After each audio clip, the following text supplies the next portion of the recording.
हमारे solar system में दो प्लेनेट ऐसे हैं जहाँ पे वेस्ट की साइड से सूरज निकलता है, यानी कि पश्चिम की साइड से सूरज निकलता है और पूरब की तरफ छिपता है। तो वो कौन से हैं? वो यूरेनस और वीनस। तो अभी ऐसे से इंटरेस्टिंग फैक्ट हम देखेंगे। तो अभी आप ये देख पा रहे हो कि हमारा यूनिवर्स बना कैसे, जैसे हमारा यूनिवर्स था वो बना कैसे, और उसके बारे में कि यूनिवर्स और सोलर सिस्टम इन सब में आपको कंफ्यूजन ना हो। तो कैसे है कि यूनिवर्स होता है, यूनिवर्स में बहुत सारी गैलेक्सीज होती है, डिफरेंट डिफरेंट। तो जो हमारी गैलेक्सी है उसका नाम है मिल्की वे गैलेक्सी। मिल्की वे गैलेक्सी, उन गैलेक्सीज में क्या होता है, उन गैलेक्सीज में बहुत सारे सोलर सिस्टम होते हैं, सोलर सिस्टम और स्टार्स होते हैं, डिफरेंट डिफरेंट स्टार्स होते हैं। तो हमें केवल हमारे सोलर सिस्टम का पता है, जिसको हम बोलते हैं, जिसके जो जिसमें सन है और उसके इसके 8 घूमने वाले प्लेनेट है, तो वो सोलर सिस्टम हुआ। उसके बाद क्या है, अर्थ उसका एक प्लेनेट है। तो हमने क्या देखा कि सबसे बड़ा यूनिवर्स है, उसमें बहुत सारी गैलेक्सीज हैं, उनमें से हमारी गैलेक्सी मिल्की वे गैलेक्सी। और उस गैलेक्सी में बहुत सारे सोलर सिस्टम स्टार्स हैं। तो उसमें से क्या हुआ, हमारा सोलर सिस्टम है, उसके बाद अर्थ है। तो अराउंड 13 बिलियन ईयर्स पहले क्या हुआ कि बिग बैंग जो है एक थ्योरी, बिग बैंग हुआ एक 1920 में एडविन हबल ने एक थ्योरी प्रोड्यूस की, जिसको हमने बोला बिग बैंग या expanding universe theory. Big bang या एक्सपेंडिंग यूनिवर्स थ्योरी, जिसने यूनिवर्स के बारे में बताया कि यूनिवर्स बना कैसे। क्योंकि इसके पहले बहुत सारी थ्योरी आई थी, लेकिन सबसे ज्यादा कौन सी मानी जाती है, बिग बैंग थ्योरी। तो आपको इसी के बारे में जानने की जरूरत है। तो बिग बैंग थ्योरी में क्या हुआ कि एक टाइनी एटम था। वो एक्स उसकी उसका क्या था, उसकी इन्फिनाइट डेंसिटी थी और इन्फिनाइट टेम्परेचर था। वो एक्सप्लोड हुआ, वो एक्सप्लोड हुआ। तो उससे क्या हुआ कि उससे हमारा पूरा यूनिवर्स बना। तो उससे क्या हुआ, हाइड्रोजन गैस के क्लाउड्स बने पूरे यूनिवर्स में। उससे क्या हुआ, उससे नेबुला का निर्माण हुआ। उसमें नेबुला का निर्माण हुआ। तो नेबुला में क्या हुआ कि जो भी गैस के लम्ब से वो लोकलाइज्ड हुए, वो ग्रेविटेशन की वजह से सेंटर की तरफ अट्रैक्ट हुए। तो ऐसे से बहुत सारे लम्ब्स बने। उन लम्ब्स के बनने से क्या हुआ, उन कोलाइड हुए और कंसोलिडेट हुए। वो उससे क्या हुआ, उससे स्टार की फॉर्मेशन हुई, स्टार्स के। और जो बचा हुआ मटेरियल था वो जो है उसे वो ऑर्बिट करने लगा सन के किसी भी सोलर सिस्टम के अराउंड, क्योंकि हम सन की बात कर रहे हैं। तो इसके अराउंड तो फिर क्या हुआ, एक पॉइंट के बाद क्या हुआ, ये जो मटेरियल था छोटा छोटा, ये कंसोलिडेट होके एक प्लेनेट बन गया और ये सन के अराउंड घूमने लगे। तो उससे क्या हुआ, प्लेनेट्स का निर्माण हुआ उसी मटेरियल से। तो हम देखेंगे इस वीडियो में कॉमेट्स, एस्ट्रॉइड्स, मीटेरोइड्स और मीटेरोइड्स और कॉन्स्टिलेशन, इन सब के बारे में। अ, तो जैसे हमने अभी देखा कि बिग बैंग थ्योरी क्या कहती है। बिग बैंग थ्योरी के दो तीन चीज़ समझो आप।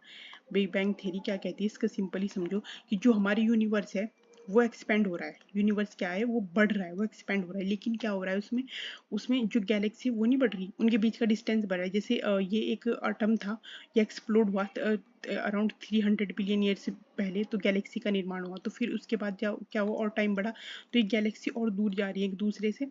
लेकिन ये आपस में ये बढ़ नहीं रही, बट ये इनका डिस्टेंस दूर हो रहा है। तो आपको इससे ये समझने की जरूरत है। तो ये कितने दिन पहले हुआ, 13.7 बिलियन ईयर्स पहले।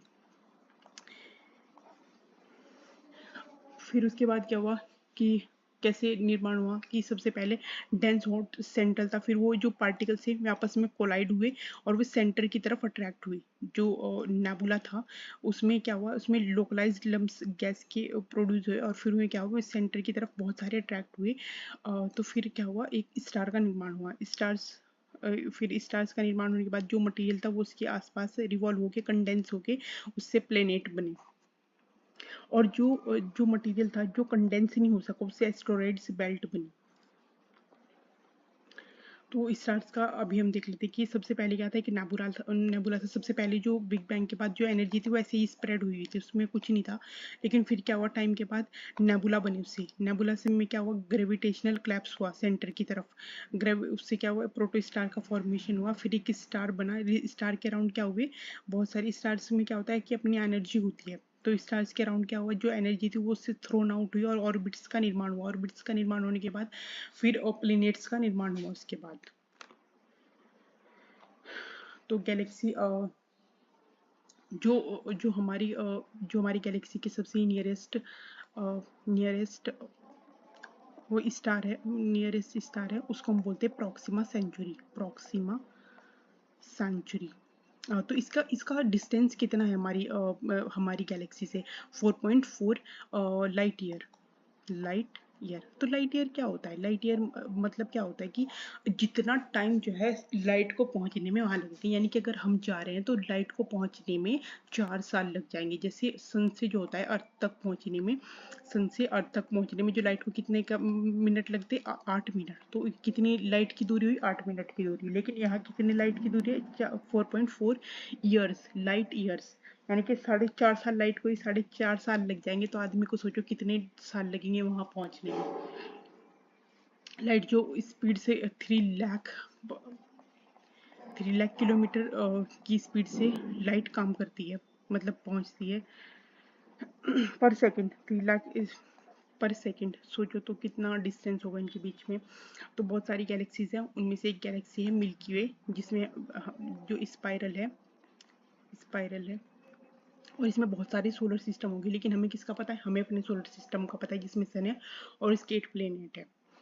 और तो आप जैसे सोलर सिस्टम को देखोगे तो इसमें जो है आपको दिखेगा, सबसे पहले ये सन है हमारा। उसके बाद क्या होगा? यहाँ आपको देखने को मिलेगा मरकरी, उसके बाद वीनस, उसके बाद अर्थ, उसके बाद मार्स, और यहाँ पे एस्टेरॉयड बेल्ट देखने को मिलेगी, जुपिटर, सैटर्न, यूरेनस और नेपच्यून।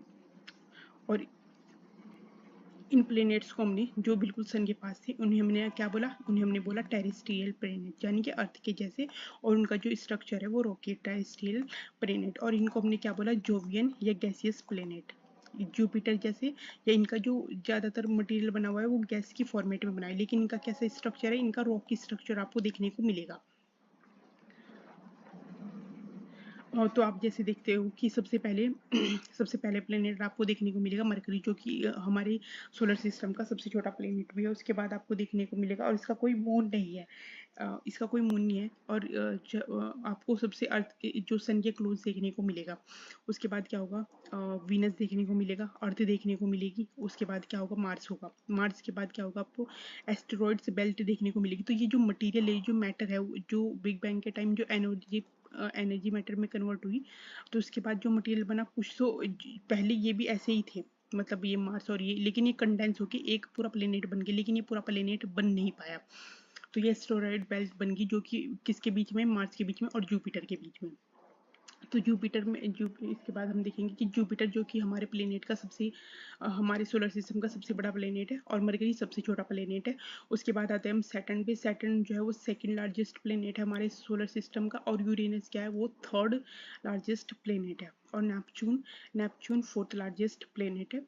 और अर्थ जो है वो फिफ्थ लार्जेस्ट प्लेनेट है। उसके बाद क्या है कि ये कुपियर बेल्ट है। इसके बाद जो बिल्कुल एकदम आखिर में नेपच्यून, किसको हम बोलते हैं? कुपियर बेल्ट, क्योंकि एग्जाम में पूछ सकता है कि सोलर सिस्टम के बाद कौन सी बेल्ट। तो हम अब इनके मून देख लेते हैं कि इनके पास मून क्या होता है। कि जैसे एक प्लेनेट है, उसकी अपनी तो लाइट नहीं है, लेकिन सन की जो रिफ्लेक्ट होकर जो लाइट आ रही है वो उसका सैटेलाइट है। सैटेलाइट क्या है? किसी भी प्लेनेट के चारों ओर तरफ घूमने वाले को हम मतलब मून या सैटेलाइट बोलते हैं। क्योंकि हमारे अर्थ के पास एक ही है, तो हमें एक का ही पता है। मरकरी के पास कोई मून नहीं, वीनस के पास कोई मून नहीं है, अर्थ के पास एक है, और मार्स के पास दो है। लेकिन सबसे ज़्यादा मून किसके पास है? सैटर्न के पास है। सैटर्न के पास सबसे ज़्यादा मून है। सोचो कितने ज़्यादा, 274 मून है। और सबसे लार्जेस्ट जो मून आपको देखने को मिलेगा वो मिलेगा गैनीमीड, जो किसके पास है? जुपिटर के पास है। और सेकंड लार्जेस्ट किसके पास देखने को मिलेगा? टाइटन, वो किसके पास है? वो है सैटर्न के पास। और मार्स के पास कौन सा देखने को मिलेगा? और डिमोस फोबोस और डिमोस, दो मून देखने को मिलेंगे। एस्टेरॉयड बेल्ट क्या होती है? जो कि मार्स और जुपिटर के बीच में, कुपियर जो कि नेपच्यून के बियॉन्ड आपको देखने को मिलेगी। मरकरी और वीनस के बीच में क्या है कि कोई मून नहीं है। अर्थ क्या है? अर्थ का अकेला मून है। सैटर्न के सबसे लार्जेस्ट नंबर ऑफ मून देखने को मिलेगा। और ये जो ये अब देखो, आपको वीनस वीनस और यूरेनस, दो ऐसे प्लेनेट है जहाँ पे आपको सूरज जो है वो कहाँ किस साइड देखने को मिलेगा, पश्चिम की तरफ निकलता हुआ दिखेगा। इसका रीजन है कि जो जो ये प्लेनेट घूमते हैं वो ईस्ट टू वेस्ट घूमते हैं। हमारी जो अर्थ है या और भी कोई प्लेनेट है वो वेस्ट टू ईस्ट घूमते हैं, लेकिन ये क्या करते हैं, ये ईस्ट टू वेस्ट घूमते हैं, ईस्ट टू वेस्ट। इसलिए इन पे जो सूरज है ना वो पश्चिम की तरफ निकलता है इन दो प्लेनेट पे, वीनस पे और यूरेनस पे।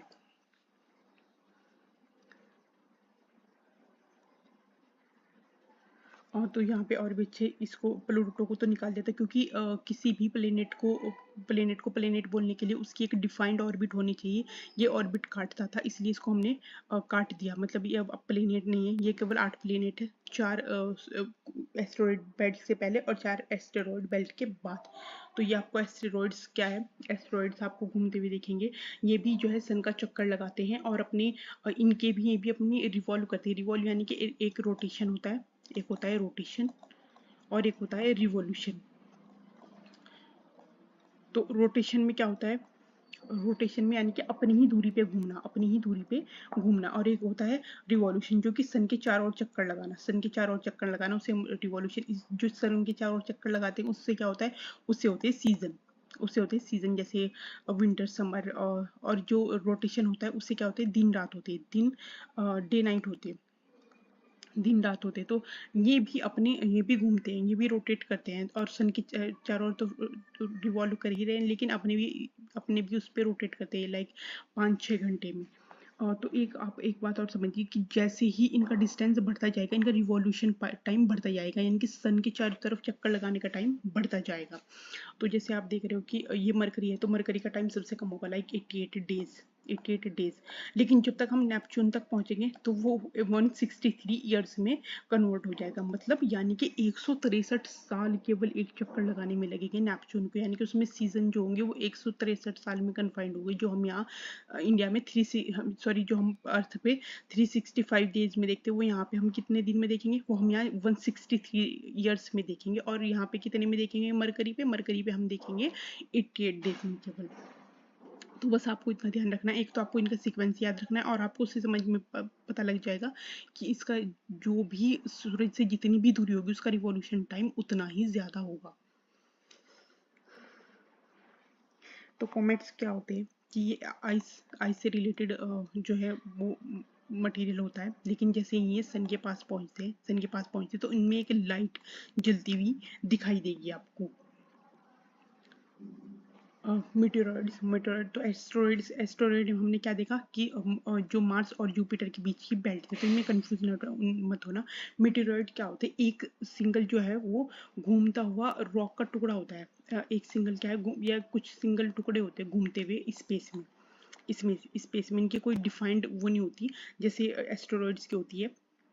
तो ये क्या होगा कि जब कभी कभी अर्थ से टकराएंगे, ये कभी कभी इस अर्थ से टकराते हैं, तो जो छोटा प्रोडक्ट होता है, जो छोटा मीटेoroid होता है, वो क्या होता है कि वो एयर के रेजिस्टेंस से क्या होता है, हीट प्रोड्यूस होती है। एयर के रेजिस्टेंस से क्या होगा कि हीट प्रोड्यूस होगी और वो जल जाएगा, बर्न हो जाएगा अर्थ पे पहुंचने से पहले ही। तो हम उसे बोलते हैं मीटियोर। लेकिन कोई कोई उनसे बड़े होते हैं जो अर्थ पे पहुंचने में सफल हो जाते हैं। तो अगर वो अर्थ पे आके गिरेगा तो अर्थ उसे हम बोल रहे हैं मीटियोराइट। इससे क्या होता है कि लेक्स का निर्माण भी होता है। लेक्स का निर्माण भी, जैसे कि महाराष्ट्र में लूनार लेक है, वो मीटियोराइट इम्पैक्ट का ही एक एग्जाम्पल है। लूनार लेक महाराष्ट्र में मीटियोराइट इम्पैक्ट का। तो आपने क्या समझा, जैसे कि जो छोटा मीटियोराइट था वो जल गया अर्थ पे पहुंचने से पहले, और जो बड़ा था वो अर्थ पे पहुंचा और उसने अर्थ पे जो है गड्ढा किया। अब हम देख लेते हैं कि कॉन्स्टेलेशन क्या होता है। तो कॉन्स्टेलेशन क्या होता है कि कुछ पैटर्न होता है स्टार्स का पैटर्न होता है। तो आप उनसे कोई भी इमेज बना सकते हो कि कुछ आपको अलग अलग आकृति देखने को मिलेगी आसमान में, तो उसको हम बोलते हैं कॉन्स्टेलेशन, यानी कि एक पैटर्न। तो ये डिफरेंट डिफरेंट, जैसे Ursa Major, Ursa Aquarius, Scorpio, Libra, Taurus, Gemini, इस तरीके के पैटर्न को जब हम आसमान में देखते हैं हम उसे कॉन्स्टेलेशन बोलते हैं। तो ये सन है, सन जिसके अराउंड, जिसके क्या है 8 प्लेनेट है जो कि इसके अराउंड रिवॉल्व होते हैं। इसकी ये एक स्टार है, एक स्टार है, ये एक स्टार है, और इसकी अपनी एनर्जी है। इस पे क्या है, आपको हाइड्रोजन से बनाई, हाइड्रोजन से और हीलियम से, हीलियम से। इस पे आपको क्या देखने को मिलेगा, न्यूक्लियर फिजन, न्यूक्लियर फ्यूजन। इसका जो टेम्परेचर है वो कोर का टेम्परेचर 15 मिलियन है, 15 मिलियन। और जो सरफेस का टेम्परेचर, जो कोर का टेम्परेचर वो 15 मिलियन डिग्री सेल्सियस है, और जो सरफेस का टेम्परेचर वो अराउंड 6000 डिग्री सेल्सियस है।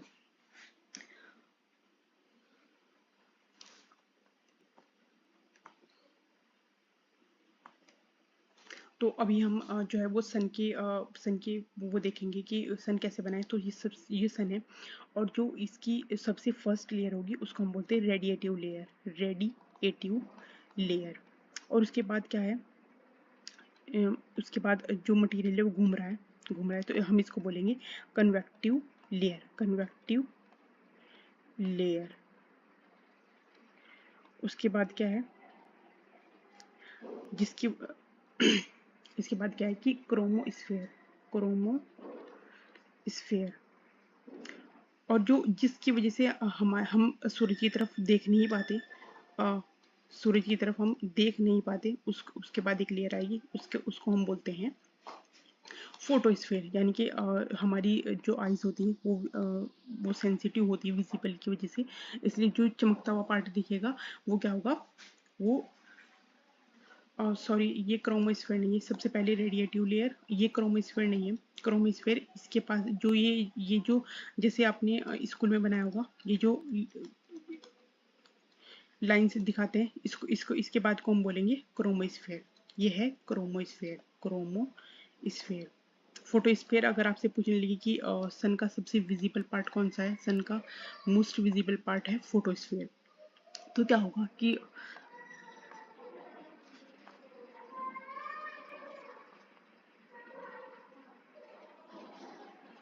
सन का जो है सबसे विजिबल पार्ट कौन सा है, सन का सबसे विजिबल पार्ट है फोटोस्फेयर। फोटोस्फेयर में क्या होता है कि जो जितनी हम सूरज की तरफ देख नहीं पाते, हम सूरज की तरफ देख नहीं पाते। और इसके बाद क्या होगा कि इसमें से कुछ जो मैग्नेटिक पार्टिकल्स है वो लूप में घूमेंगे, लूप में घूमेंगे सन के चारों तरफ, लूप में घूमेंगे। तो क्या होगा, लेकिन कुछ ऐसे पार्टिकल्स होंगे जो निकल के इन लूप्स से निकल के बाहर निकल जाएंगे। इसको हम क्या बोलते हैं, solar winds, solar winds. Solar जो अर्थ तक पहुंचने में, जो कि अर्थ के मैग्नेटिक स्फीयर से टकराएंगे, अर्थ के मैग्नेटिक स्फीयर से। तो ये जो सोलर विंड्स जो निकल के आती है, जो अर्थ के मैग्नेटिक, जो हमें अर्थ पे देखने को मिलता है, ओरोरा, ओरोरा बोरियालिस नॉर्थ में, ओरोरा बोरियालिस जो ब्यूटीफुल लाइट्स देखने को मिलती है, ओरोरा बोरियालिस, और ओरोरा ऑस्ट्रेलिस सदर्न हेमिस्फीयर में देखने को मिलती हैं। वो सोलर विंड्स की वजह से ही देखने को मिलती है, जो मटेरियल स्केप होने में हेल्प सक्सेसफुल हो जाते हैं, उसको हम बोलते हैं सोलर विंड्स। तो लेकिन यहाँ पे एक आप सोचते हैं कि बिहेवियरल बाउंड्री है इसके अंदर, लेकिन ये कोई कोई मटेरियल इससे भी बाहर निकल जाता है, इसको हम बोलते हैं एल्फिन क्रिटिकल, क्रिटिकल सरफेस, सरफेस। लेकिन अर्थ सन पे क्या होता है कि कभी कभी आपको आपने सुना कि डार्क स्पॉट आपको देखने को मिलेगी, डार्क स्पॉट देखने को मिलेगी। तो उसको, उसमें क्या होता है कि जैसे हमने आग लगाई हुई है, आग लगाई हुई है, तो उसमें क्या होगा कि बीच में तो आपको आग नहीं दिखेगी, बीच में तो ये लकड़ी है, यहाँ पे आग जल रही है, इसमें फ्लेम जल रही है, लेकिन बीच में क्या होगी, आग नहीं दिखेगी। तो इनमें यही होता है डार्क स्पॉट में। डार्क स्पॉट क्या होती है कि इसमें आग लग रही है, और ये आग जो है ये एकदम यहाँ पे इसको हम बोलते हैं कोरोनल मास इजेक्शन, इजेक्शन। इसमें क्या होता है कि बहुत सारा जो मैग्नेटिक मटेरियल है अर्थ का और सन का वो बाहर निकलता है। तो जब ये निकलेगा तो जब आपको सोलर स्टॉर्म देखने को मिलेगा, सोलर स्टॉर्म देखने को मिलेगा अर्थ पे। अर्थ का जो है वो आइनोस्फीयर ज़्यादा थिक हो जाएगा। उससे क्या होगा, उससे नेविगेशन सैटेलाइट में आपको डिफरेंस देखने को मिलेगा, और जो नेविगेशन है वो फेल हो जाता है उसके लिए, क्योंकि आइनोस्फीयर क्या हो जाता है, वो थिक हो जाता है। थिक हो जाता है हमारा आयनोस्फेयर। तो इसमें क्या होगा कि जो डार्क स्पॉट है ये रिलेटिवली कूलर एरिया है अंदर का, लेकिन इसकी जो आसपास आग लग रही है वहाँ ज़्यादा गर्मी है, राइट। तो रिलेटिवली इसका मतलब ये नहीं कि ठंडा एरिया है, बस यहाँ पे हो सकता है 15 डिग्री 100 डिग्री टेम्परेचर हो जितना कि, क्योंकि यहाँ 15 मिलियन है तो यहाँ 1500 डिग्री, तो वो रिलेटिवली कम ही टेम्परेचर है। तो जब आप देखोगे कि ये जो सन स्पॉट की एक्टिविटी ये 11 साल के डिफरेंस पे देखने को मिलेगी। मतलब आप इसे देख सकते हो कि सन स्पॉट की और जो दो सन स्पॉट है वो सेम नहीं दिखते। तो जब सन स्पॉट होता है तो वो अर्थ पे क्या देखने को मिलता है, अर्थ पे देखने को मिलेगा आपको सोलर स्टॉर्म देखने को मिलेगा, क्योंकि सन पे जो है वो कोरोनल मास इजेक्शन हो रहा है। उसकी वजह से जो अर्थ का मैग्नेटिक फील्ड है वो उसमें डिस्टरबेंस आपको देखने को मिलेगी। तो जो बर्ड्स हैं उनमें वो अपना रास्ता भूल जाएंगी, और जो ऑरेरा ऑस्ट्रेलियास बोरियालिस वो ज़्यादा देखने को मिलेगी, और नेविगेशन जो सैटेलाइट है उनमें आपको चेंजेस देखने को मिलेंगे, उनमें वो अच्छे से डाटा प्रोड्यूस नहीं कर पाएंगी, और आइनोस्फीयर जनरली थिक दिखेगा। तो हम अभी देखते हैं कि सबसे ज़्यादा जो क्लोजेस्ट प्लेनेट था मरकरी था वो। तो मरकरी सन के पास जो था वो मरकरी था। तो मरकरी का जो रिवॉल्यूशन टाइम है, यानी कि ये सन है और इसके पास जो घूमने का टाइम है वो 88 डेज है, यानी कि यहाँ एक साल जो होता है वो केवल 88 डेज का होता है, और जो रोटेशन टाइम है वो 58 डेज है। सोचो यहाँ जो दिन हो रहा है, एक दिन हो रहा है, मतलब ये कितना स्लो घूमता है अपने रोटेशन पे, यहाँ पे वो भी वो 58 डेज का है। और ये सबसे हॉट प्लेनेट नहीं है, सबसे ज़्यादा हॉट प्लेनेट है वीनस। इसका कोई अपना एटमॉस्फेयर नहीं है, इसका सॉरी नहीं, इस पे कोई ओजोन लेयर नहीं है जो कि इसके एटमॉस्फेयर को प्रोटेक्ट कर सके। एक मिनट में पीछे ये बताना भूल गई, एक सेकंड। जो सन है उसका हमने उस पर जो है दो इम्पोर्टेंट मिशन भेजे गए हैं सैटेलाइट, लाइक मतलब उसके आसपास आदित्य इंडिया से इसरो, और जो है पार्कर प्रोब किसने भेजा है, पार्कर प्रोब भेजा है नासा ने। Parker probe NASA.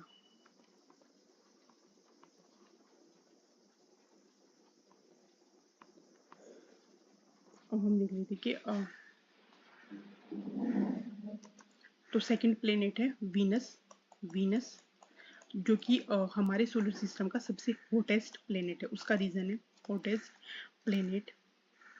और जो रोटेट करता है ईस्ट टू वेस्ट, यहाँ पे जो सूरज निकलता है वो पश्चिम की तरफ निकलता है, मतलब ऐसे करेगा ये। तो सूरज जो है वो पश्चिम की तरफ निकलेगा, यानी कि इस साइड निकलेगा और इस साइड छिपेगा सूरज, ईस्ट और वेस्ट। इसका जो रिवॉल्यूशन टाइम है, यानी कि जो सूरज की तरफ चक्कर काटने का टाइम है वो है 224 दिन, और जो रोटेशन है वो 243 डेज। और इसका जो एटमॉस्फेयर वो मोस्टली किसका बना हुआ है, CO2 का, क्योंकि ये सबसे हॉटेस्ट प्लेनेट है। इसका रीजन है क्योंकि CO2 90% इसका एटमॉस्फेयर CO2 से बना है। सोचो ये एक पोटेंशियल ग्रीन हाउस गैस है, अगर इसकी जो प्लेनेट है हमारे अर्थ पे वहाँ पे कितनी कम क्वांटिटी लेकिन फिर भी इतनी गर्मी होती है, और यहाँ तो 90%, इसीलिए इसे क्या बोलते हैं, इसे अर्थ का ट्विन भी बोलते हैं, अर्थ ट्विन क्योंकि अर्थ के जैसा लगता है देखने में।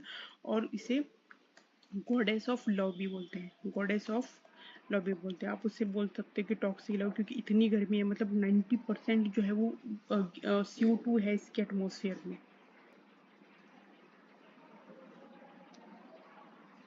अब हम आते हैं अर्थ पे क्या होता है कि अर्थ जो रिवॉल्व करती है वो 24 घंटे, यानी कि जो दिन डे और नाइट है वो कितने 24 घंटे के रिवॉल्यूशन में 365 डेज है। केवल एक ऐसा प्लेनेट है जिसपे वाटर है, और इसको वाटरी प्लेनेट भी बोलते हैं।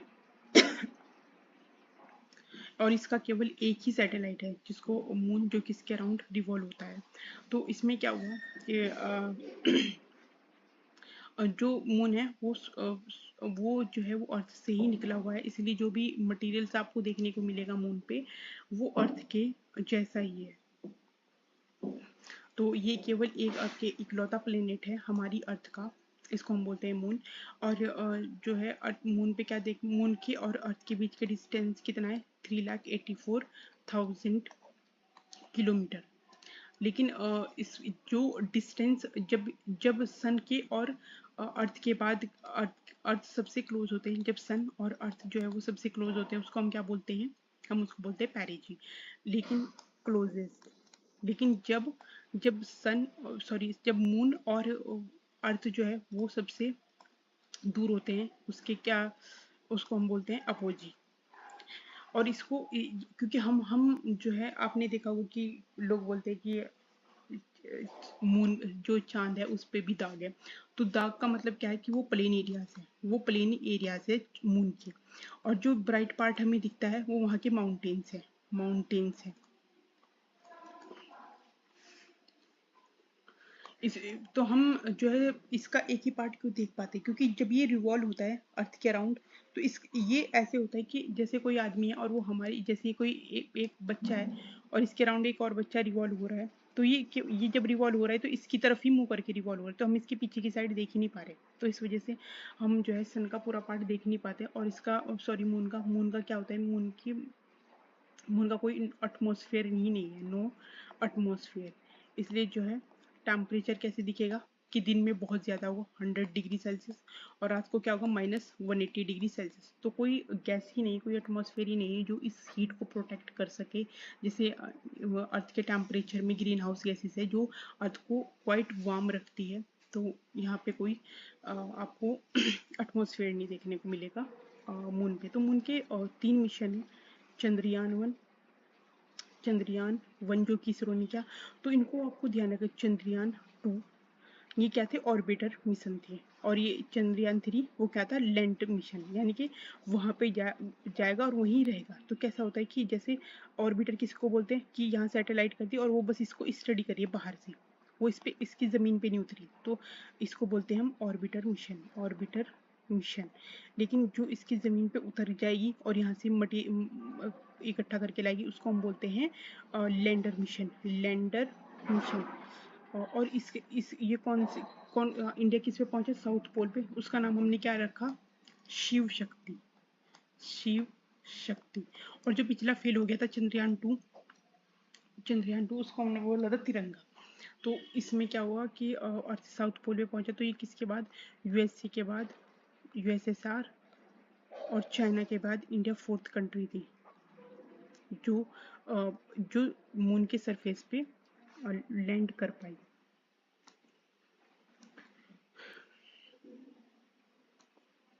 अब हम देख लेते हैं कि 4 इम्पोर्टेंट प्लेनेट सन की साइड से, इसका नाम है मार्स। मार्स इसको हम रेड प्लेनेट भी बोलते हैं, रेड प्लेनेट, क्योंकि इसमें ज़्यादातर जो सॉइल है उसमें आयरन है, इस वजह से हम इसको रेड प्लेनेट भी बोलते हैं। तो इसका जो रोटेशन टाइम है, रोटेशन टाइम कितना है, यानी कि सन के चारों तरफ नहीं, जो अपनी ही दूरी पे घूमने का, ये ऑलमोस्ट अर्थ के बराबर ही है, लेकिन ये अर्थ से छोटा है, अर्थ के बराबर है, 24 घंटे कुछ मिनट। और रिवॉल्यूशन कितना है, ऑलमोस्ट डबल है अर्थ, जैसे हमारी अर्थ पे कितने 365 डेज का एक साल होता है, लेकिन यहाँ पे कितने दिन का हो रहा है, यहाँ पे 687 यानी कि 687 दिन का एक साल हो रहा है, ऑलमोस्ट डबल। और इसके जो इम्पोर्टेंट जो इम्पोर्टेंट मून है सैटेलाइट, उसको हम बोलते हैं फोबोस, फोबोस डिमोस। तो 2 इम्पोर्टेंट सैटेलाइट जो आपको देखने को मिलेंगे। और इसका जो ऑर्बिटर वो था मार्स ऑर्बिटर मिशन, मॉम बोलते थे, मार्स ऑर्बिटर मिशन। ये अर्थ 5th प्लेनेट है, 6th लार्जेस्ट प्लेनेट है हमारे सोलर सिस्टम का।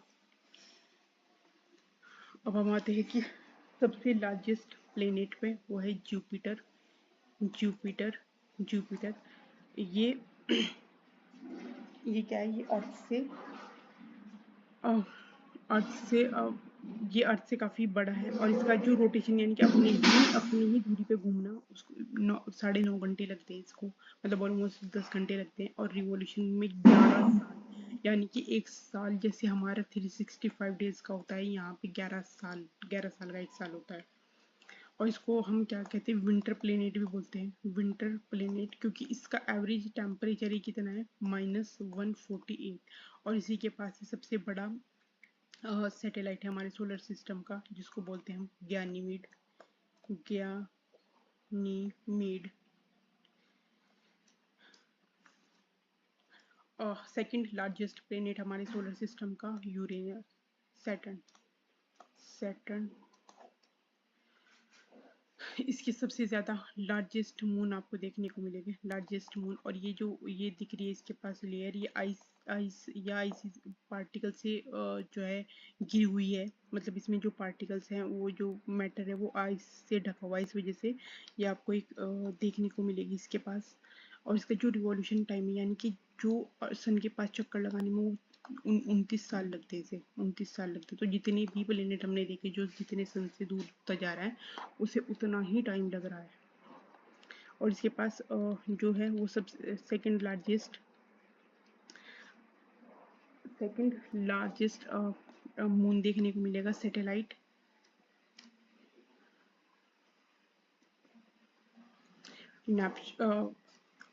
यूरेनस। तो इस पे क्या होगा आपको देखने को मिलेगा, इस ये भी ईस्ट टू वेस्ट। तो यहाँ पे क्या होगा, यहाँ पे भी सूरज कहाँ निकल रहा है, वेस्ट की साइड। वेस्ट की साइड सूरज निकल रहा है और ईस्ट की साइड छिप रहा है।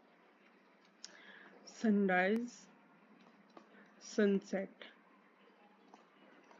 इसका भी क्या है, सोचो इसका तो रोटेशन टाइम कितना है, मतलब अपनी ही दूरी पे घूमना, अपनी ही दूरी पे घूमना, 17 घंटे में घूम रहा है ये।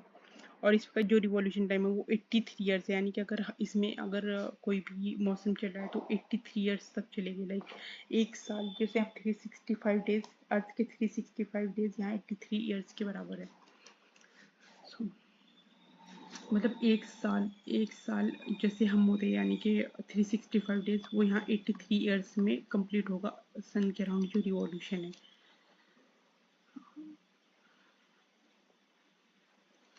अब नेपच्यून, इसके अराउंड आपको देखने को, ये नेपच्यून जो कि अर्थ का सबसे लास्ट प्लेनेट है, नेपच्यून। इसके क्या होगा कि इसका जो रोटेशन है वो 16 आवर्स होगा और सबसे ज़्यादा इसका रिवॉल्यूशन होगा।